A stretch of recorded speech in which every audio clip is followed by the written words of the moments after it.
കർത്താവിൻ്റെ ധന്യതിരുനാമത്തിന് സ്തോത്രം ചെയ്യുന്നു.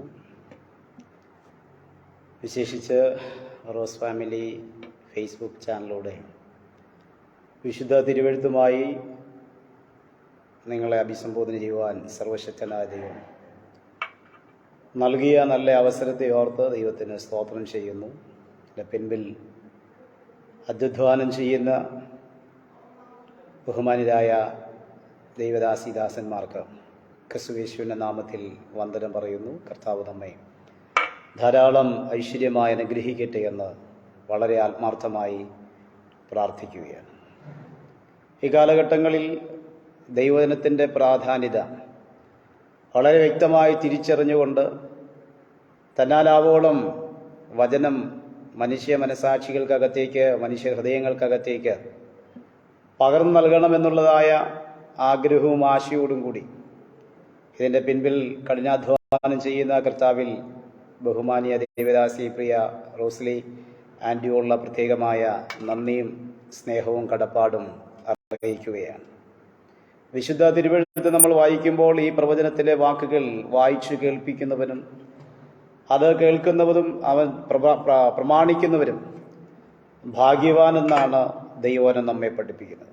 ഈ വചനം പ്രസംഗിക്കാനുള്ളതായ ആവേശം എന്ന് പറയുന്നത്, ആദിയിൽ വചനം ഉണ്ടായിരുന്നു, വചനം ദൈവത്തോടു കൂടെയായിരുന്നു, വചനം ദൈവമായിരുന്നു എന്നുള്ളതാണ്. എന്ന് പറഞ്ഞാൽ ദൈവത്തെ പ്രസംഗിക്കാൻ ഒരു ലക്ഷ്യം കൂടാതെ ലഭിക്കുന്ന സമയങ്ങൾ ശക്തമായി ആ സന്ദേശം അറിയിക്കണമെന്നുള്ള ഉൾമനസ്സിലെ ആഗ്രഹമാണ് ഓരോ ദൈവഭക്തനെയും ദൈവവചനവുമായി നിൽപ്പാൻ ശക്തിയും കരുത്തും ബലവും പകർന്നുകൊണ്ടിരിക്കുന്നത്. അങ്ങനെയാണെങ്കിൽ വളരെ ആത്മാർത്ഥതയോടും തികച്ചും ദൈവാശ്രയ ബോധത്തിൽ ചില മിനിറ്റുകൾ ദൈവവചന ചിന്തയ്ക്കായി നമ്മെ തന്നെ സമർപ്പിക്കാം. അല്പനേരത്തെ വചന വിചിന്തനത്തിന് ആധാരമാക്കിക്കൊണ്ട് മത്തായി സുവിശേഷം 15-ാം അധ്യായം അതിൻ്റെ 23-ാമത്തെ വാക്യം വായിക്കാൻ ഞാൻ കർത്താവിൽ ശരണപ്പെടുകയാണ്. അവൻ അവളോട് ഒരു വാക്കും ഉത്തരം പറഞ്ഞില്ല.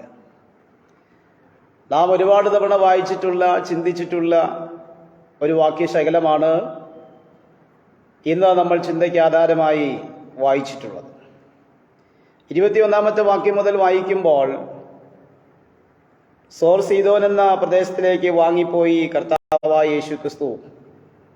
ശേഷം അവിടെ നടക്കുന്ന ഒരു സംഭവത്തിൻ്റെ വിശുദ്ധീകരണമാണ് 21 മുതലുള്ള വാക്യങ്ങൾ നമ്മൾ വായിക്കുമ്പോൾ നമുക്ക് കാണാൻ സാധിക്കുന്നത്. ഒരു കനാനിയ സ്ത്രീയെ സംബന്ധിച്ച് അവൾ അഭിമുഖീകരിക്കുന്ന പ്രശ്നസങ്കീർണമായ സാഹചര്യത്തെ മുൻനിർത്തിക്കൊണ്ട് അവിടെ വിശുദ്ധീകരിക്കുന്ന ചില സംഭവങ്ങളാണ് താഴേക്കുള്ള വാക്യങ്ങളിൽ നമുക്ക് മനസ്സിലാക്കാൻ സാധിക്കുന്നത്. കനാന്യ സ്ത്രീയുടെ വിഷമതകൾ, താൻ അഭിമുഖീകരിക്കുന്ന പ്രശ്നത്തെക്കുറിച്ച് യേശുവിൻ്റെ അടുക്കൽ വന്ന് താൻ പറയുന്ന ഒരു പ്രത്യേക സാഹചര്യമാണ് നമുക്കവിടെ കാണാൻ സാധിക്കുന്നത്. ഈ കനാന്യ സ്ത്രീ വിഷയങ്ങൾ കർത്താവിനോട് അവതരിപ്പിക്കുന്നത് എപ്രകാരമാണ്, എന്താണ് തൻ്റെ പ്രശ്നം എന്ന് നാം വായിക്കുമ്പോൾ 22-ാമത്തെ വാക്യത്തിൽ നാം ഇങ്ങനെ വായിക്കുന്നു: ആ ദേശത്ത് നിന്ന് ഒരു കനാന്യ സ്ത്രീ വന്ന് അവനോട്, കർത്താവേ, ദാവീദ് പുത്ര, എന്നോട് കരുണ തോന്നണമേ, എൻ്റെ മകൾക്ക് ഭൂതോപദ്രവം കഠിനമായിരിക്കുന്നു എന്ന് നിലവിളിച്ച് പറഞ്ഞു. നമുക്കറിയാം, പ്രത്യേകിച്ച് സ്ത്രീകളെ സംബന്ധിച്ചിടത്തോളം, മാതാക്കളെ സംബന്ധിച്ചിടത്തോളം, ഒരു പ്രശ്നമുണ്ടായാൽ തന്നാലാവോളം ആ പ്രശ്നത്തെ എങ്ങനെ പരിഹരിക്കാൻ കഴിയും, എങ്ങനെ അതിനെ ക്ലിയർ ചെയ്യാൻ കഴിയുമെന്ന് സ്വയം ചിന്തിക്കുന്ന ഒരു കൂട്ടത്തിലാണ്. പ്രത്യേകിച്ച് ഈ കനാന്യ സ്ത്രീയുടെ വിഷയം എന്ന് പറയുന്നത് തൻ്റെ മകളുടെ വിഷയമാണ്. മകളുടെ വിഷയമെന്ന് പറയുന്നത് ഭൂതോപദ്രവം കഠിനമായിരിക്കുന്ന ഒരു സാഹചര്യമാണ്. എന്ന് പറഞ്ഞാൽ ഈ കനാന്യ സ്ത്രീയുടെ വിഷയത്തിൻ്റെ കഠോരതയാണ് ഞാനിവിടെ വിശുദ്ധീകരിക്കുന്നത്.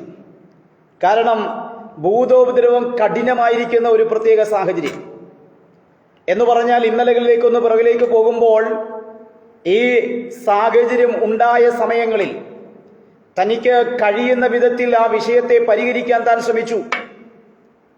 പ്രത്യേകിച്ച് തൻ്റെ കുഞ്ഞിൻ്റെ ഒരു വിഷയമാണ്. മാത്രമല്ല, ആ കുഞ്ഞൊരു പെൺകുഞ്ഞാണ്. അപ്പോൾ ഈ കുഞ്ഞിൻ്റെ വിഷയം പരമാവധി സമൂഹത്തെ അറിയിക്കാതെ മറ്റുള്ളവരെ അറിയിക്കാതെ താൻ സ്വയം പരിഹരിക്കുവാൻ തന്നാൽ ആവോളം ശ്രമിച്ചു എന്ന് നമുക്ക് മനസ്സിലാക്കാനായി സാധിക്കുന്നുണ്ട്. പ്രത്യേകിച്ച് സഹോദരിമാരായ മാതാക്കളായ പ്രിയപ്പെട്ടവർ തങ്ങളുടെ മക്കളുടെ ഒരു വിഷയം വരുമ്പോൾ, വിശേഷിച്ച് പെൺകുഞ്ഞുങ്ങളുടെ തലമുറകളുടെ വിഷയങ്ങൾ വരുമ്പോൾ പരമാവധി ആളുകളെ അറിയിക്കാതെ സമൂഹത്തിലേക്ക് ഇറക്കിക്കൊണ്ടുപോകാതെ കഴിവനുസരിച്ച് അതിനെ പരിഹരിക്കാൻ ശ്രമിക്കുന്ന മാതാക്കളാണ് നമ്മുടെ ഇടയിലുള്ളത്.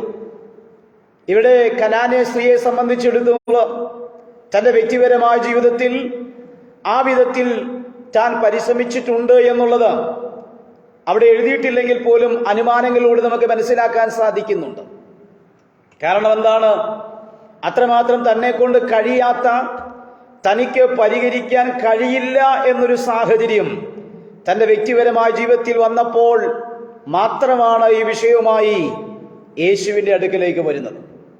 വ്യക്തമായി ആ സഹോദരി പറയുന്നുണ്ട്, അല്ലെങ്കിൽ ആ കനാന്യ സ്ത്രീ വളരെ വ്യക്തമായി പറയുന്നു, എൻ്റെ മകൾക്ക് ഭൂതോപദ്രവം കഠിനമായിരിക്കുകയാണ്, അതികഠിനമായിരിക്കുകയാണ്. ചികിത്സിക്കാൻ പറ്റാവുന്ന നിലവാരത്തിൽ ആ പ്രശ്നത്തിന് പരിഹാരം കൊടുക്കാൻ കഴിയുന്ന വിധത്തിൽ തന്നാൽ ആവോളം പരിശ്രമിച്ചിട്ടും ആ വിഷയത്തിനൊരു പരിഹാരം തനിക്ക് കണ്ടെത്താൻ സാധിച്ചിട്ടില്ല എന്ന് താൻ സ്വയം സമ്മതിച്ചുകൊണ്ട് യേശുവിൻ്റെ അടുക്കൽ വരുന്നതായി നമുക്ക് കാണാൻ സാധിക്കുന്നു. എന്നെ ശ്രമിക്കുന്ന പ്രിയപ്പെട്ടവരെ, നമ്മളെ കൊണ്ട് പരിഹരിക്കാൻ കഴിയാത്ത, നമ്മളെ കൊണ്ട് നിയന്ത്രിക്കാൻ കഴിയാത്ത, നമുക്ക് ആ വിഷയത്തിനകത്ത് ഒരു പൂർത്തീകരണം കൊണ്ടെത്തിക്കാൻ കഴിയാത്ത വിധത്തിലുള്ള പ്രശ്നസങ്കീർണമായ സാഹചര്യങ്ങൾ വ്യക്തിപരമായ ജീവിതത്തിൽ ഇന്ന് നിങ്ങൾ അഭിമുഖീകരിക്കുന്നുണ്ടെങ്കിൽ, വിശുദ്ധ തിരുവെഴുത്തിന്റെ അടിസ്ഥാനത്തിൽ ഞാൻ വിളിച്ചു പറയുകയാണ്, നിങ്ങളുടെ പ്രശ്നങ്ങളെ പരിഹരിക്കാൻ കരുത്തുള്ള ഒരു കർത്താവ് നിങ്ങളുടെ വ്യക്തിപരമായ ജീവിതത്തിൽ ഉണ്ട് എന്നുള്ളത് ഈ വചനത്തിന്റെ അടിസ്ഥാനത്തിൽ ഞാൻ ഊന്നി പ്രസ്താവിക്കുകയാണ്. മനസ്സിലാക്കുക, പലരുടെയും വിഷയങ്ങൾ തുറന്നു പറയാനോ മറ്റുള്ളവർ ഷെയർ ചെയ്യാനോ കഴിയാത്ത വിധത്തിലുള്ള പ്രതിസന്ധി ഘട്ടങ്ങളിലൂടെ കടന്നു പോകുന്ന ആരെങ്കിലും ഈ സന്ദേശത്തിന് മുൻപിൽ കാതോർക്കുന്നുണ്ടെങ്കിൽ ഞാൻ ഉറക്കെ പ്രസ്താവിക്കുന്നു, നിങ്ങളുടെ പ്രശ്നവുമായി നിങ്ങൾക്ക് സമീപിക്കാൻ കഴിയുന്ന ഏറ്റവും നല്ല മാർഗമെന്ന് പറയുന്നത് യേശുവിൻ്റെ കാൽക്കൽ തന്നെയാണ്. നമുക്കറിയാം, നമ്മുടെയൊക്കെ ജീവിത നിലവാരത്തിൽ നമ്മുടെ കൈക്കോ കാലിനോ നമ്മുടെ വ്യക്തിപരമായ ജീവിതത്തിനോ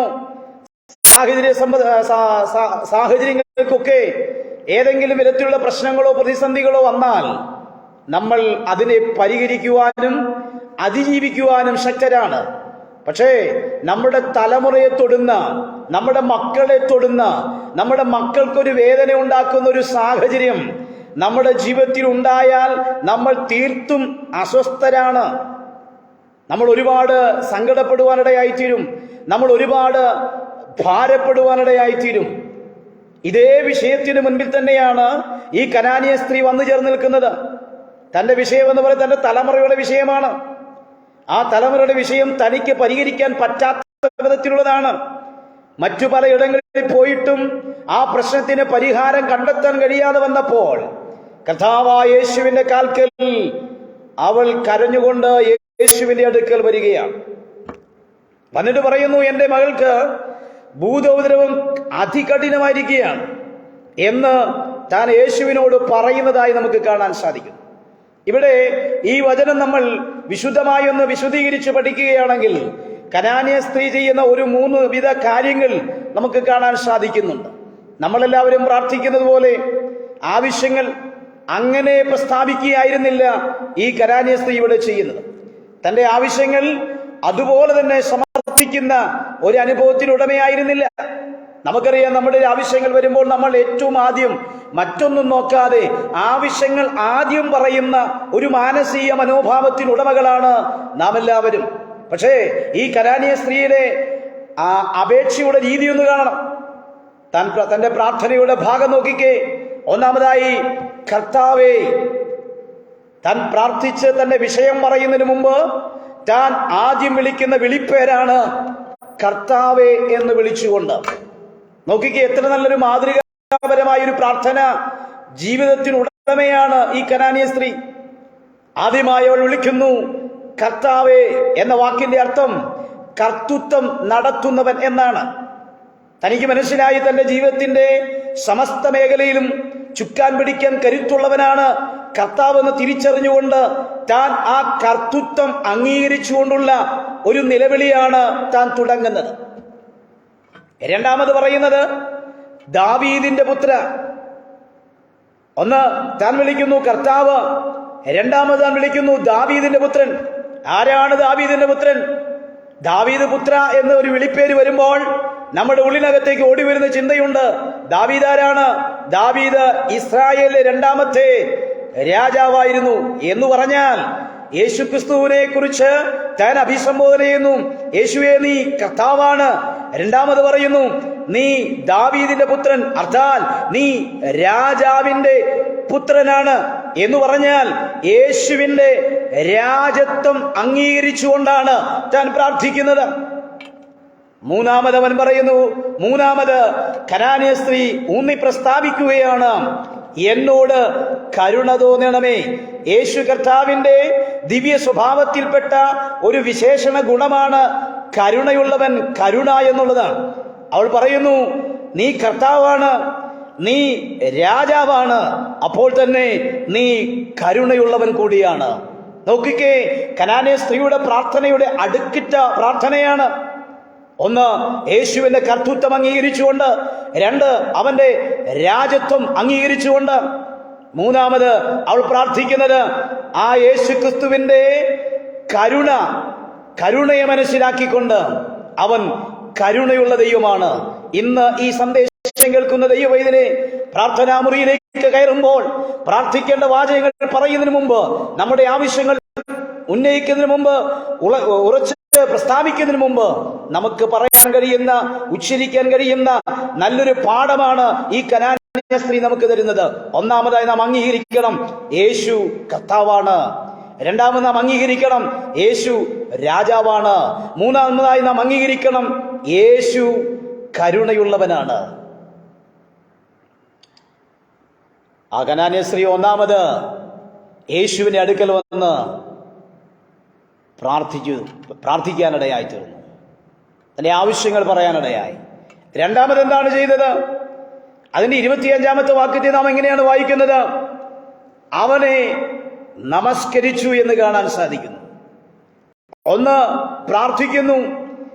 രണ്ടാമത് യേശുവിനെ ആരാധിക്കുകയാണ്.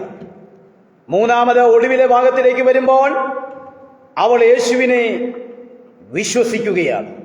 ഇങ്ങനെ ത്രിവിധ കാരണങ്ങൾ നമുക്ക് ഈ വാക്യങ്ങൾ വായിക്കുമ്പോൾ മനസ്സിലാക്കാനായി സാധിക്കുന്നുണ്ട്. താൻ പ്രാർത്ഥിച്ചു, തന്റെ ആവശ്യങ്ങൾ യേശുവിനോട് പറഞ്ഞു, തന്റെ വിഷയത്തിന്റെ കഠോരത, താൻ അഭിമുഖീകരിക്കുന്ന പ്രശ്നത്തിന്റെ തീവ്രത യേശുവിനോട് തുറന്നു പറയുക. അവിടെ നാം ഇങ്ങനെയാണ് രണ്ടാമത്തെ വാക്ക് വായിച്ചത്, യേശു ഒരു വാക്കും അവളോട് ഉത്തരം പറഞ്ഞില്ല. യേശു ഒരു വാക്കും അവളോട് ഉത്തരം പറഞ്ഞില്ല. കർത്താവായ യേശു 3 വിഭാഗം ആളുകൾ, ഏകദേശം 3 അധികം ആളുകൾ അവിടെയുണ്ട്. ഒന്ന് കനാന്യ സ്ത്രീ, 2 ശിഷ്യഗണം, 3 പുരുഷാരം. ഈ 3 വിഭാഗത്തോടായി യേശു സംസാരിച്ചിട്ട് പറയുകയാണ്, ഞാൻ വന്നത് കാണാതെ പോയ ആടുകളുടെ ഇടയിലേക്കാണ് വന്നത്. ഞാൻ കാണാതെ പോയ ആടുകളുടെ ഇടയിലേക്കാണ് ഞാൻ വന്നതെന്ന് യേശു പൊതുവായി സംസാരിക്കുന്നു. യേശുവിനോട് പറഞ്ഞ വ്യക്തിയോട് മറുപടിയായി തിരിച്ചുത്തരം പറയേണ്ട സ്ഥാനത്ത് ഒരു വാക്കുപോലും യേശു പറയുന്നില്ല. അവിടെ കൂടി വന്ന ശിഷ്യഗണം യേശുവിനോട് ആവശ്യപ്പെടുകയാണ്, അവൾ കരഞ്ഞുകൊണ്ട് നമ്മുടെ കൂടെ വരികയാണ്, കരഞ്ഞുകൊണ്ട് നമ്മുടെ പിന്നാലെ വരുന്നു എന്ന് റെക്കമെൻഡ് ചെയ്യാൻ ചില ആളുകൾ മുൻപോട്ട് വരുന്നു. എന്നാൽ അവർ വീണ്ടും യേശുവിനോട് ആവർത്തിച്ചു പറയുമ്പോഴും കർത്താവായ യേശു തിരിച്ചു പറയുന്ന മറുപടി ഇപ്രകാരമാണ്, മക്കളുടെ അപ്പമെടുത്ത് നായ്ക്കുട്ടികൾക്ക് ഇട്ടുകൊടുക്കത്തില്ല. ഒന്നാമത് പറഞ്ഞു, ഞാൻ കാണാതെ പോയ ആടുകളുടെ അടുക്കലേക്കാണ് വരുന്നേ. രണ്ടാമത് പറയുകയാണ്, അപ്പമെടുത്ത് നായ്ക്കുട്ടികൾക്ക് ഇട്ടുകൊടുക്കത്തില്ല. നോക്കിക്കേ, എത്ര എത്ര ചെറുതായൊരു വാക്കാണ് യേശു കർത്താവോട് ഉപയോഗിക്കുന്നത്. ഈ വാക്കുകളൊക്കെ പറയുമ്പോഴും നാം ഇങ്ങനെ വായിക്കുന്നു, അതേ കർത്താവേ, കർത്താവേ. മുൻപ് ഭാഗത്ത് പറയുന്നു, ഞാൻ ആടുകളുടെ ഇടയിലേക്ക് വന്നു എന്ന് പറയുമ്പോൾ, കാണാതെ പോയതിലേക്ക് വരുന്നു എന്ന് പറയുമ്പോൾ അവൾ യേശുവിനെ നമസ്കരിക്കുകയാണ്, ആരാധിക്കുകയാണ്. നമ്മുടെയൊക്കെ ജീവിതത്തിലേക്ക് ചെന്ന് നോക്കിക്കേ, നിസാരം ചില കാരണങ്ങൾ കൊണ്ട്, നിസാരം ചില വാക്കുകൾ കൊണ്ട്, നിസാരം ചില സാഹചര്യങ്ങൾ കൊണ്ട് നമ്മൾ ദൈവത്തെ മറക്കുന്നു, ദൈവത്തെ ആരാധിക്കുന്നില്ല, ദൈവത്തെ വിളിക്കുന്നില്ല. അല്ലെങ്കിൽ ആ വ്യക്തി, അല്ലെങ്കിൽ ആ സാഹചര്യത്തിൽ എനിക്കുണ്ടായ ആ അനുഭവം കൊണ്ട് ഞാനിതിന് ചെയ്യാൻ തയ്യാറാകുന്നില്ല എന്ന് പറഞ്ഞ് നമ്മളൊക്കെ പലപ്പോഴും ഒഴിവുകൾ പറയുമ്പോൾ ഈ കനാന്യ സ്ത്രീ വീണ്ടും യേശുവിനെ ആരാധിക്കാൻ തയ്യാറാകുന്നു. വീണ്ടും നോക്കിക്കേ, മക്കളുടെ അപ്പമെടുത്ത് നായ്ക്കുട്ടികൾക്ക് കൊടുക്കില്ല എന്ന് കർത്താവായ യേശു പറയുമ്പം ആ സഹോദരി പറയാണ്, കർത്താവേ. അത് നല്ലൊരു സമർപ്പണമല്ലേ? ഏറ്റവും മോശമായി, ഏറ്റവും ചെറുതായി തന്നോട് സംസാരിക്കുമ്പോഴും താൻ പറയുന്നു, എനിക്ക് മനസ്സിലായി, അതങ്ങനെ തന്നെയാണ്, കർത്താവേ എന്ന് പറഞ്ഞിട്ട് പറയുകയാണ്, മേശമേ നിന്ന് വീഴുന്ന നുറുക്കുകൾ നായ്ക്കുട്ടികളും കഴിക്കുന്നുണ്ടല്ലോ, ആ നുറുക്കിൽ ചിലത് മതി എന്റെ പ്രശ്നത്തിന് പരിഹാരം വരാൻ. ഇന്ന് ഈ സമയം എന്നെ ശ്രമിക്കുന്ന ദൈവവൈദ്യനെ, വ്യക്തിപരമായ ജീവിതത്തിൽ ഒരുപാടൊന്നും നമ്മൾ ചോദിക്കുന്നുണ്ടാകത്തില്ല, ഒരുപാടൊന്നും നമ്മൾ ആഗ്രഹിക്കുന്നുണ്ടാകത്തില്ല. പക്ഷേ ചെറിയ നുറുക്കുകൾ പോലും അത് കർത്താവിൽ നിന്നാണെങ്കിൽ അത് നിനക്ക് സഫീഷ്യനാണ്. നിന്റെ വ്യക്തിപരമായ ജീവിതത്തിൽ അത് സമൃദ്ധിയായി ഭവിക്കുമെന്ന് ഈ കനാന്യ സ്ത്രീ വിശ്വസിച്ചതുപോലെ ഇന്ന് നിനക്കും വിശ്വസിപ്പാൻ കഴിയുകയാണെങ്കിൽ, വ്യക്തിപരമായ ജീവിതത്തിൽ നീ അഭിമുഖീകരിക്കുന്ന വിഷയത്തിന്റെ തീവ്രത എത്ര വലുതാണെങ്കിലും അതിനെ പരിഹരിപ്പാൻ കരുത്തുള്ളൊരു ദൈവമുണ്ടെന്ന് ഇന്ന് പകൽക്കാലം സമർപ്പണത്തോടെ വിശ്വസിപ്പാൻ കഴിഞ്ഞാൽ നിന്റെ ജീവിതത്തിലും ഈ വിധത്തിലുള്ള മാറ്റങ്ങൾക്ക് കാര്യകാരണമായി തീരുമെന്ന് വിശുദ്ധ തിരുവെഴുത്തിന്റെ അടിസ്ഥാനത്തിൽ ഞാൻ ഉറക്കെ പ്രസ്താവിക്കുകയാണ്. ഇവിടെ നാം മനസ്സിലാക്കുക, ഈ കനാന്യ സ്ത്രീ വേണമെങ്കിൽ ഇട്ടിട്ട് പോകാമായിരുന്നു. ഈ കനാന്യ സ്ത്രീ വേണമെങ്കിൽ എല്ലാം ഉപേക്ഷിച്ചു പോകാമായിരുന്നു. അവൾ പ്രതീക്ഷിച്ച ഒരു വാക്ക് അവൾക്ക് കിട്ടിയില്ല, പ്രതീക്ഷിച്ച ഒരു സൗഖ്യം അവൾക്ക് കിട്ടിയില്ല, അവൾ ആഗ്രഹിച്ചത് ഒന്നും തന്നെ അവൾക്ക് കിട്ടിയില്ല. മറിച്ച് ആക്ഷേപങ്ങൾ, മറിച്ച് നിന്ദകൾ, മറിച്ച് ഒഴിവാക്കലുകൾ, മറിച്ച് ഒറ്റപ്പെടുത്തുകൾ, തഴയലുകൾ, മാറ്റി നിർത്തലുകൾ, നിന്ദകൾ, എത്ര സാഹചര്യങ്ങളാണ് തന്റെ ജീവിതത്തിൽ വരുന്നത്. ആ കൂട്ടത്തിനിടയിൽ വെച്ച് ആഗ്രഹത്തോടെ കരഞ്ഞു വന്നവൾക്ക്, ആവേശത്തോടെ ആഗ്രഹങ്ങൾ പ്രകടിപ്പിച്ചവൾക്ക് ലഭിച്ച തക്കതായൊരു മറുപടിയാണോ? നമ്മുടെയൊക്കെ ജീവിതത്തിലേക്ക് ചെന്ന് നോക്കിക്കേ, സാഹചര്യങ്ങൾ ഒന്ന് എടുത്തു പഠിച്ചു നോക്കിക്കേ. ഇതുപോലുള്ള ചില അവസ്ഥകളിലൂടെ, ഇതുപോലുള്ള ചില അനുഭവങ്ങളിലൂടെ, ഇതുപോലുള്ളതായ ചില നിമിഷങ്ങളിലൂടെ കടന്നുപോയവരാകാം ഈ സന്ധിയിൽ ഈ വചനം കേൾക്കുന്നവർ. നോക്കിക്കേ, ആൾക്കൂട്ടത്തിന്റെ ഇടയിൽ വെച്ച് അവളോട് കർത്താവിനോട് ആരാഞ്ഞ് പറയേണ്ടതുപോലെ പറഞ്ഞപ്പം ലഭിക്കുന്ന മറുപടി എന്താ? ലഭിക്കുന്ന വാക്കുകൾ എന്താ? നാം ഒരു കാര്യം തിരിച്ചറിയണം. ഈ വാക്കുകൾ ഏറ്റെടുത്ത ശിഷ്യന്മാർ യേശുവിന്റെ അടുക്കൽ വന്നിട്ട് അവൾ കരഞ്ഞുകൊണ്ട് നമ്മുടെ കൂടെ വരുന്നു എന്ന് പറയുമ്പം കർത്താവായ യേശു ക്രിസ്തു തിരിഞ്ഞ് ആ വിഷയത്തിനൊരു മറുപടി കൊടുത്തിരുന്നെങ്കിൽ, അല്ലെങ്കിൽ ഈ സഹോദരി യേശുവിൽ നിന്നൊരു മറുപടി കിട്ടുന്നില്ല എന്ന് കണ്ടപ്പോൾ തിരിഞ്ഞ പുരുഷാരത്തിനിടയിലോ തനിക്കൊരു അല്പനേരത്തെ ഒരു ആശ്വാസമായി ഒരു റെക്കമെൻഡേഷത്തിന് മുൻപോട്ട് വന്ന ശിഷ്യന്മാരുടെ അടുക്കൽ പോയി തന്റെ ആവശ്യങ്ങൾ പറഞ്ഞ് അവർ പറയുന്ന ഒരു മറുപടി പ്രാപിച്ച് തൃപ്തിയായി മടങ്ങാൻ ഉള്ളിൽ ആഗ്രഹിച്ചിരുന്നെങ്കിലോ നാം ചിന്തിച്ചു നോക്കുക. എന്നാൽ ഈ കനാന്യ സ്ത്രീക്ക് ഈ ആൾക്കൂട്ടത്തിനിടയിൽ നിന്നൊരു ശബ്ദമല്ല വേണ്ടത്, ഈ ശിഷ്യന്മാരുടെ ഇടയിൽ നിന്നുള്ളതായ ഒരു റെക്കമെൻഡേഷൻ അല്ല വേണ്ടത്. മറിച്ച് താൻ ആരെയാണോ കർത്താവെന്ന് വിളിച്ചത്, താൻ ആരെയാണോ രാജാവെന്ന് അംഗീകരിച്ചത്, താൻ ആരിൽ നിന്നാണോ കരുണ ആഗ്രഹിച്ചത്, ആ വ്യക്തിയിൽ നിന്ന് തന്നെ എനിക്കത് പ്രാപിക്കണമെന്ന ഉൾമനസ്സിലെ ആഗ്രഹമാണ് അവളുടെ ജീവിതത്തെ തന്നെ മാറ്റിമറിപ്പാനിടയായിത്തീരുന്നത്. ലക്ഷ്യബോധത്തോടുള്ളതായ സമർപ്പണ മനോഭാവത്തോടുള്ളതായ, ഏറിയ ആഗ്രഹത്തോടുകൂടിയുള്ളതായ, അവളുടെ അപേക്ഷയെ തള്ളിക്കളയാത്ത ഒരു ദൈവമുണ്ടെന്ന സാഹചര്യങ്ങൾ പ്രതിസന്ധിയായി നിറഞ്ഞപ്പോഴും അവിടെ എല്ലാം അതിനകത്തെല്ലാം നിന്നുകൊണ്ട് ആരാധിക്കാനും അംഗീകരിക്കാനും വിശ്വസിക്കാനും അവൾ തയ്യാറാകുവാനിടയായിത്തീർന്നു.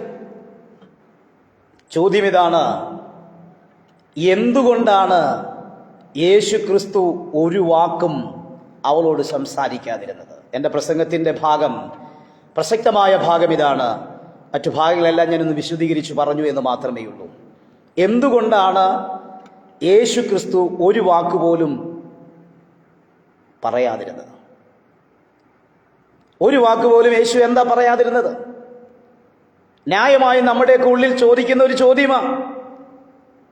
നമ്മൾ ആ സ്ത്രീയുടെ, അല്ലെങ്കിൽ ആ കനാന്യ സ്ത്രീയുടെ സാഹചര്യ പശ്ചാത്തലത്തെ കണ്ടിട്ട് നമ്മൾ പോലും ചോദിക്കുന്ന ഒരു ചോദ്യമാണ്: എന്തുകൊണ്ടാണ് യേശുവേ നീ ഈ വിഷയത്തിനകത്ത് പ്രവർത്തിക്കാതിരുന്നേ? എല്ലാ മനുഷ്യന്റെ ഉള്ളിൽ മനസ്സിനകത്ത് ഉയരുന്ന ചോദ്യമാണ്. നമുക്കിങ്ങനെ ഒരു ചോദ്യമുണ്ടെങ്കിൽ ആ കനാന്യ സ്ത്രീ എത്രയധികം ചോദിച്ചിട്ടുണ്ടാകാം. ഒന്ന് ആഴമായി ചിന്തിച്ചു നോക്കി. എന്തുകൊണ്ടായിരിക്കും? എന്തായിരിക്കും കാരണം? നമ്മളേറെ പ്രതീക്ഷിച്ചിരുന്ന ഒരു വ്യക്തി നമ്മുടെ പ്രശ്നങ്ങളുമായി ചെല്ലുമ്പം നമ്മോട് സംസാരിക്കാതെ മറ്റുള്ളവരോട് സംസാരിക്കുന്നു. നമ്മുടെ പ്രശ്നത്തിനൊരു പരിഹാരം തരാതെ, നമ്മുടെ ആവശ്യങ്ങളെ കേട്ടറിഞ്ഞ് ആ ആവശ്യത്തിന് ഒരു മറുപടി തരാതെ നിൽക്കുമ്പോൾ നമ്മുടെ മാനസിക മനോഭാവം എന്താണ്? നമ്മൾ എന്താണ് ചിന്തിക്കുക? നിങ്ങളൊന്ന് ചിന്തിച്ചു നോക്കിക്കുക. ഇങ്ങനെ ഒരു സാഹചര്യം നമ്മുടെയൊക്കെ ജീവിതാനുഭവത്തിൽ വന്നാൽ നമ്മൾ എന്താണ് നാം എടുക്കുന്ന നമ്മുടെ തീരുമാനം എന്തായിരിക്കും? ഇത്രയൊക്കെ സാഹചര്യമായിട്ടും ഇവൾ കർത്താവിനെ ആരാധിക്കാതിരുന്നില്ല, കർത്താവിനോട് പ്രാർത്ഥിക്കാതിരുന്നില്ല, കർത്താവിന്റെ സന്നിധിയിൽ തന്നെ തന്നെ സമർപ്പിക്കാതിരുന്നില്ല. നമുക്കറിയാം, ഒരു ആവേശനിർഭരമായ എന്ന് പറഞ്ഞാൽ അനുതാപകരമായ, നമ്മുടെ പാപത്തെ ബോധ്യപ്പെടുത്തുന്ന ഒരു സന്ദേശം നമ്മുടെ കാതിൽ കേട്ടാൽ നമ്മൾ എത്ര പേര് സമർപ്പിക്കും? ആ വാക്കുകൾക്ക് നമ്മൾ എന്തെങ്കിലും ന്യൂനതകൾ കണ്ടുപിടിക്കാറുണ്ട്. പക്ഷേ ഇവിടെ താൻ കേട്ട വാചകങ്ങളും വാക്കുകളും വചനങ്ങളെല്ലാം തൻ്റെ ഉള്ളിനകത്തും മുറിവുണ്ടാക്കിയെങ്കിലും അവൾ അവിടെ ആ വചനത്തിനു മുമ്പാകെ സമർപ്പിക്കുക. അതേ കർത്താവേ, അങ്ങനെ തന്നെയാണ് കർത്താവേ, അതുപോലെ തന്നെയാണ് എന്നവൾ സ്വയം സമ്മതിച്ചുകൊണ്ട് സമർപ്പിച്ചുകൊണ്ട് പ്രാർത്ഥിക്കുകയാണ്. എന്നാൽ ചോദ്യം, എന്തുകൊണ്ടാണ് കർത്താവായ യേശു ഒരു വാക്കും പറയാതിരുന്നത്?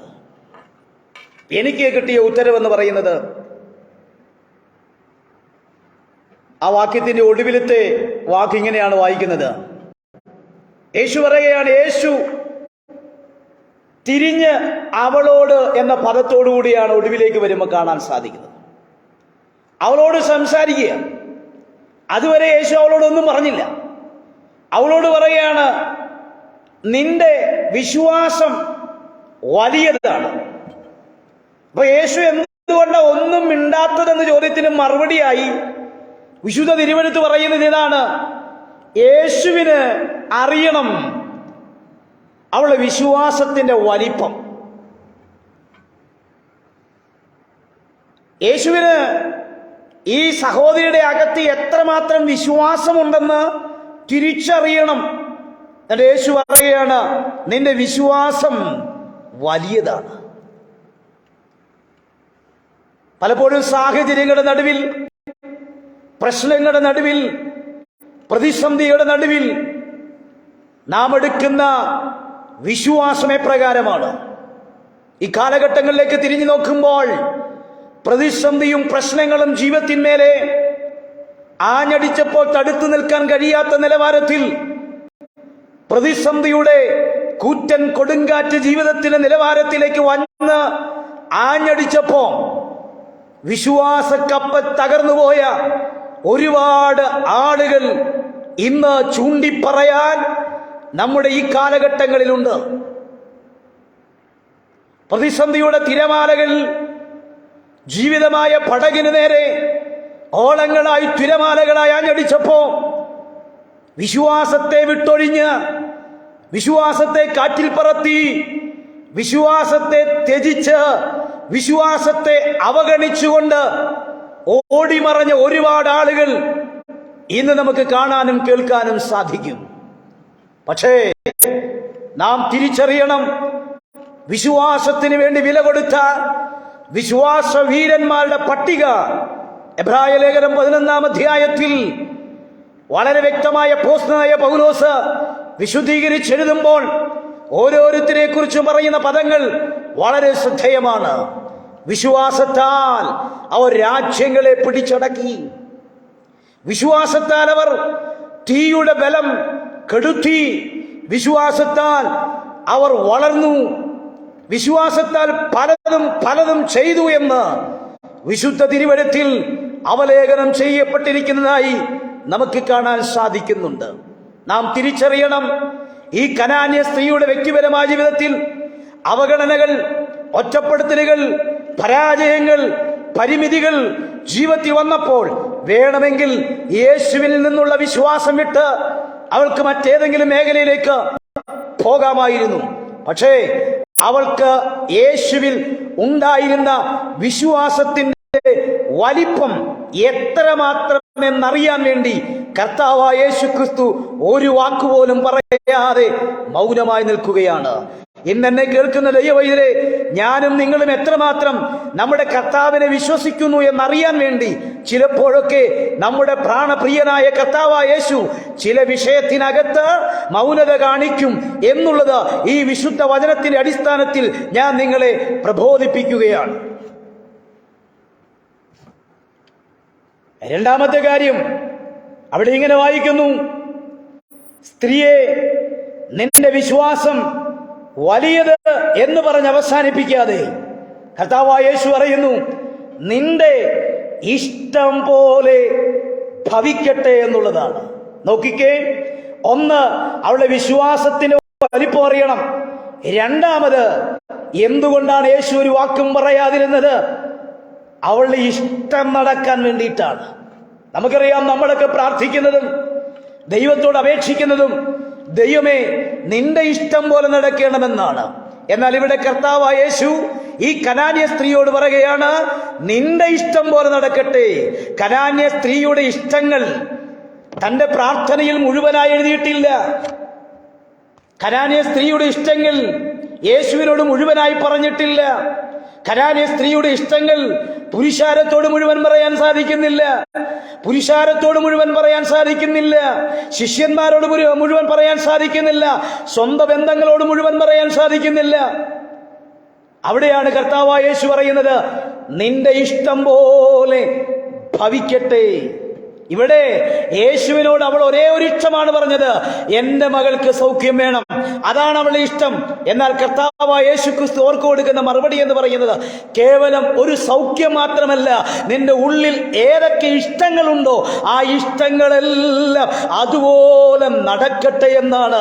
ഇന്ന് ഈ സന്ധ്യയിൽ എന്നെ കേൾക്കുന്ന ദൈവവൈദ്യരെ, നിന്റെ വ്യക്തിപരമായ ജീവിതത്തിൽ ചിലപ്പോഴൊക്കെ കർത്താവ് മൗനത കാണിക്കുന്നതിന് കാര്യകാരണമെന്ന് ചോദിച്ചാൽ, നിന്റെ ഇഷ്ടങ്ങൾ നിന്റെ ഇഷ്ടാനുഷ്ഠങ്ങൾ നിന്റെ ഇഷ്ടം പോലെ തന്നെ നടത്തണമെന്നും നടത്തപ്പെടണമെന്നും ദൈവത്തിന് ആഗ്രഹവും പദ്ധതിയും ഉള്ളത് കൊണ്ട് മാത്രമാണ് ആ വിധത്തിൽ ചില കാര്യകാരണങ്ങൾ കൊണ്ട് കർത്താവായ യേശു ക്രിസ്തു മൗനത പാലിക്കുന്നെന്ന് അരക്കെട്ടിട്ട് ഉറപ്പിച്ചുകൊണ്ട് ഈ വചനത്തിന്റെ വെളിപ്പാടിൽ നിന്ന് ഞാൻ ഉറക്കെ പ്രസ്താവിക്കുകയാണ്. ഈ സന്ധ്യയിൽ വിശ്വസിക്കാൻ കഴിയുമോ? എന്റെ കുഞ്ഞിന്റെ വിഷയത്തിൽ എന്താ കർത്താവ് പ്രവർത്തിക്കാത്ത? എന്റെ കുടുംബത്തിന്റെ വിഷയത്തിൽ എന്താ കർത്താവ് പ്രവർത്തിക്കാത്ത?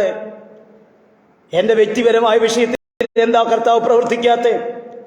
നമ്മൾ പലരുടെയും വിഷയങ്ങളിലേക്ക് നോക്കിയിട്ട് ദൈവം അവർക്ക് അങ്ങനെ ചെയ്തല്ലോ, ഇവർക്ക് ഇങ്ങനെ ചെയ്തല്ലോ. നാളുകളായി ഞാൻ ഉപവസിക്കുന്നു, നാളുകളായി ഞാൻ പ്രാർത്ഥിക്കുന്നു, നാളുകളായി ഞാൻ ദൈവത്തെ ആരാധിക്കുന്നു. കർത്താവ് എന്തുകൊണ്ടാ എനിക്ക് വേണ്ടി പ്രവർത്തിക്കാത്ത? എന്തുകൊണ്ടാ എനിക്കൊരു പരിഹാരമില്ലാത്ത? ഈ ചോദ്യത്തിന് ഉത്തരമായി പരിശുദ്ധാത്മാവ് നിന്നോട് സംസാരിക്കുന്നു. നിന്റെ ഇഷ്ടം പോലെ നീ നിന്റെ തലമുറയെക്കുറിച്ച് എങ്ങനെ ഇഷ്ടപ്പെടുന്നു, നിന്റെ കുടുംബത്തെക്കുറിച്ച് നീ എങ്ങനെ ഇഷ്ടപ്പെടുന്നു, നിന്റെ വ്യക്തിപരമായ മിനിസ്ട്രിയെക്കുറിച്ച് എങ്ങനെ ഇഷ്ടപ്പെടുന്നു, സഭയെക്കുറിച്ച് എങ്ങനെ ഇഷ്ടപ്പെടുന്നുവോ, ഏത് വിഷയമാണോ നിന്റെ ഇഷ്ടം പോലെ, ഞാൻ ഒന്നുകൂടെ കിടത്തി പറയാം, നമ്മുടെ പ്രാർത്ഥനാ മുറിയിൽ പ്രാർത്ഥനാ വിഷയത്തിനകത്ത് പോലും എല്ലാ ഇഷ്ടങ്ങളും ഒന്നും എഴുതി വെക്കാൻ പറ്റത്തില്ല, എല്ലാ ഇഷ്ടങ്ങളും ഒന്നും പറയാൻ കഴിയില്ല. പലപ്പോഴും നമ്മൾ പറയും, കർത്താവേ എൻ്റെ മകളുടെ വിഷയങ്ങൾ എൻ്റെ മകളുടെ ഇഷ്ടം പോലെ നടക്കണമേ എന്നല്ലേ പറയാറുള്ളൂ. പക്ഷേ ഇന്ന് രാത്രി, ഇന്ന് ഈ സന്ധ്യയിൽ എന്നെ കേൾക്കുന്ന ദൈവ പൈതലേ, നിന്റെ ഇഷ്ടം പോലെ ചെയ്യാനാണ് ചിലപ്പോഴൊക്കെ കർത്താവ് മിണ്ടാതിരിക്കുന്നത്. നിന്റെ വിശ്വാസത്തിന്റെ വലിപ്പം അറിയാൻ വേണ്ടിയിട്ടാണ് കർത്താവ് ചിലപ്പോഴൊക്കെ ഒരു വാക്ക് പോലും മിണ്ടാതിരിക്കുന്നത്. ഒരു കാര്യം ഉറപ്പാണ്, കർത്താവ് മിണ്ടാതിരുന്നു എന്ന കാരണം കൊണ്ട് പിണങ്ങിപ്പോകരുത്. കർത്താവ് മിണ്ടിയില്ല എന്ന കാരണം കൊണ്ട് മടങ്ങിപ്പോകരുത്. എത്ര ആൾക്കൂട്ടമുണ്ടെങ്കിലും, എത്ര ജനവിഭാഗങ്ങളുണ്ടെങ്കിലും, ആൾക്കൂട്ടത്തിനിടയിലും ആവശ്യങ്ങൾ ആരാഞ്ഞറിഞ്ഞ്, അടുക്കൽ വിളിച്ച് ആവശ്യങ്ങൾ അറിഞ്ഞ്, അവൻ്റെ ഇഷ്ടങ്ങൾക്ക് അനുസരിച്ച് നിന്റെ പറക, ഞാൻ നിനക്ക് വേണ്ടി എന്താ ചെയ്തു തരേണ്ടതെന്ന് ചോദിച്ച് ആവശ്യങ്ങൾ നടത്തിക്കൊടുക്കാൻ കരുത്തുള്ളൊരു ദൈവം നിന്നോട് സംസാരിക്കുന്നുണ്ട്. ആൾക്കൂട്ടത്തിനിടയിൽ എരിഹോവിലിരുന്ന് കരയുന്ന ഒരു കുരുടനെ നോക്കിയിട്ട് അവൻ വിളിക്കുന്നു, എൻ്റെ അടുക്കലേക്ക് കൊണ്ടുവരിക. അവനെ കൊണ്ടുവന്ന അനന്തരം അവൻ്റെ ആവശ്യം, അവളുടെ ഇഷ്ടം നടത്തിക്കൊടുത്തു. കനാന്യ സ്ത്രീയെ അവൾക്ക് മനസ്സിലായി, എൻ്റെ ഇഷ്ടം നടത്താതെ കർത്താവ് പോകത്തില്ല, എൻ്റെ ഇഷ്ടം നടത്താതെ ദാവീദ് പുത്രൻ പോകത്തില്ല, എൻ്റെ ഇഷ്ടം നടത്താതെ കരുണയുള്ള ദൈവം പോകത്തില്ല. ഇന്ന് രാത്രിയിലും ഈ സന്ധ്യയെങ്കിലും ഈ സന്ദേശം നിങ്ങളുടെ ജീവിതത്തിനകത്ത് വലിയ ഉദ്ധാരണം, ആത്മീയ വിടുതലുമായി ഭവിക്കട്ടെ എന്ന് ഹൃദയംഗമായി മനസ്സുകൊണ്ട് പ്രാർത്ഥിച്ചുകൊണ്ട് ഞാൻ എൻ്റെ വാക്കുകൾ നിർത്തുന്നു. സർവേശ്വരനായ കർത്താവ് നമ്മെ എല്ലാവരെയും അനുഗ്രഹിക്കട്ടെ എന്ന് പ്രാർത്ഥിക്കുന്നു. സമയം തന്ന, അവസരം തന്ന ഇതിൻ്റെ പിൻപിലുള്ള എല്ലാ പ്രിയപ്പെട്ടു നന്ദി പറയുന്നു. May God bless you all.